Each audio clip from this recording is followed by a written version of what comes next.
Kottayam സംക്രാന്തിയിൽ 800 gram കഞ്ചാവുമായി യുവാവ് പിടിയിലായത് വടവാതൂർ സ്വദേശി സ്റ്റാൻ കെ വിൽസൺ. പിടിയിലാകുന്നത് കഞ്ചാവുമായി എറണാകുളത്ത് നിന്ന് ബസ് വഴി വരുന്നതിനിടെ. തിരുവനന്തപുരം നെടുമങ്ങാട് ആധുനിക മാർക്കറ്റിന്റെ ടെൻഡർ നടപടികൾ തുടങ്ങിയെന്ന മന്ത്രി GR അനിൽ. കിഫ്ബി ഫണ്ട് വിനിയോഗിച്ച് 71,000 സ്ക്വയർ ഫീറ്റിൽ 26.11 കോടി രൂപ ചെലവിൽ മാർക്കറ്റ് നിർമ്മിക്കാനാണ് പദ്ധതി. പഴയ മാർക്കറ്റ് പൊളിച്ചുമാറ്റിയാണ് പുതിയ മാർക്കറ്റ് നിർമ്മാണം. മുഖ്യമന്ത്രിയും RSSും പോലീസ് മേധാവിയും ചേർന്നുള്ള മാഫിയ കൂട്ടുകെട്ടിനെതിരെ ജില്ലാ പോലീസ് ആസ്ഥാനത്തേക്ക് മാർച്ച് നടത്തിയ മുസ്ലിം യൂത്ത് ലീഗ് തൃശൂർ ജില്ലാ കമ്മിറ്റി. യൂത്ത് ലീഗ് സംസ്ഥാന സെക്രട്ടറി TPM ജിഷാൻ ഉദ്ഘാടനം ചെയ്തു. തൃശൂർ മതിലകം ബ്ലോക്ക് പഞ്ചായത്ത് നടപ്പിലാക്കുന്ന കായിക ലഹരി പദ്ധതിയുടെ പരിശീലന ക്യാമ്പും കായികോപകരണ വിതരണവും സംഘടിപ്പിച്ചു.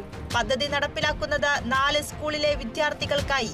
പരിശീലന ക്യാമ്പിൽ കായിക പ്രതിഭകളെയും ആദരിച്ചു. മലപ്പുറം വളാഞ്ചേരി നഗരസഭ മാലിന്യമുക്ത വളാഞ്ചേരി 2024-25 ക്യാമ്പയിൻ പ്രവർത്തനങ്ങൾ രൂപീകരിക്കുന്നതിനായി മുനിസിപ്പൽ തല സംഘാടക സമിതി യോഗം സംഘടിപ്പിച്ചു. പദ്ധതി നടപ്പിലാക്കുന്നത് മാലിന്യമുക്തം നവകേരളം 2ാം ഘട്ടം, സ്വച്ഛതാ സേവാ ക്യാമ്പയിൻ എന്നിവയോടനുബന്ധിച്ച് നഗരസഭാ ചെയർമാൻ അഷറഫ് അമ്പലത്തിങ്കൽ ഉദ്ഘാടനം നിർവഹിച്ചു. ജ്യോതിഷം ജനങ്ങളുടെ നന്മയ്ക്ക് വേണ്ടിയാണ് പ്രയോജനപ്പെടുത്തേണ്ടതെന്ന ജസ്റ്റിസ് PS ഗോപിനാഥ് പറവൂരിൽ അഖില കേരള ജ്യോതിശാസ്ത്ര മണ്ഡല ജില്ലാ സമ്മേളനം ഉദ്ഘാടനം ചെയ്ത് സംസാരിക്കുകയായിരുന്നു അദ്ദേഹം. സമ്മേളനത്തിൽ പറവൂർ ശ്രീധരൻ തന്ത്രി അനുസ്മരണവും താന്ത്രിക ജ്യോതിഷ സെമിനാറും നടന്നു. തിരുവനന്തപുരം വട്ടിയൂർക്കാവിൽ കാനറ ബാങ്കിന്റെ ATM തകർത്ത പ്രതി അറസ്റ്റിലായത് ബിഹാർ സ്വദേശി മുഹമ്മദ് തൻവീർ. വട്ടിയൂർക്കാവിലെ ഹോട്ടൽ ജീവനക്കാരനാണ് പ്രതി.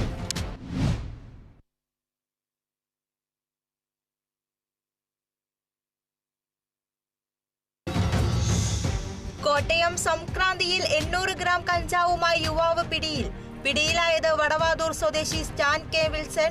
പിടിയിലാകുന്നത് കഞ്ചാവുമായി എറണാകുളത്ത് നിന്ന് ബസ് വഴി വരുന്നതിനിടെ. തിരുവനന്തപുരം നെടുമങ്ങാട് ആധുനിക മാർക്കറ്റിന്റെ ടെൻഡർ നടപടികൾ തുടങ്ങിയെന്ന മന്ത്രി GR അനിൽ. കിഫ്ബി ഫണ്ട് വിനിയോഗിച്ച് 71,000 സ്ക്വയർ ഫീറ്റിൽ 26.11 കോടി രൂപ ചെലവിൽ മാർക്കറ്റ് നിർമ്മിക്കാനാണ് പദ്ധതി. പഴയ മാർക്കറ്റ് പൊളിച്ചുമാറ്റിയാണ് പുതിയ മാർക്കറ്റ് നിർമ്മാണം.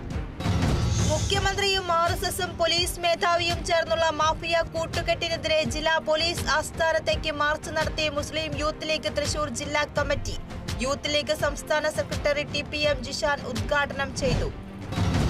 തൃശൂർ മതിലകം ബ്ലോക്ക് പഞ്ചായത്ത് നടപ്പിലാക്കുന്ന കായിക ലഹരി പദ്ധതിയുടെ പരിശീലന ക്യാമ്പും കായികോപകരണ വിതരണവും സംഘടിപ്പിച്ചു. പദ്ധതി നടപ്പിലാക്കുന്നത് 4 സ്കൂളിലെ വിദ്യാർത്ഥികൾക്കായി. പരിശീലന ക്യാമ്പിൽ കായിക പ്രതിഭകളെയും ആദരിച്ചു. മലപ്പുറം വളാഞ്ചേരി നഗരസഭ മാലിന്യമുക്ത വളാഞ്ചേരി 2024-25 ക്യാമ്പയിൻ പ്രവർത്തനങ്ങൾ രൂപീകരിക്കുന്നതിനായി മുനിസിപ്പൽ തല സംഘാടക സമിതി യോഗം സംഘടിപ്പിച്ചു. പദ്ധതി നടപ്പിലാക്കുന്നത് മാലിന്യമുക്തം നവകേരളം 2ാം ഘട്ടം, സ്വച്ഛതാ സേവാ ക്യാമ്പയിൻ എന്നിവയോടനുബന്ധിച്ച് നഗരസഭാ ചെയർമാൻ അഷറഫ് അമ്പലത്തിങ്കൽ ഉദ്ഘാടനം നിർവഹിച്ചു.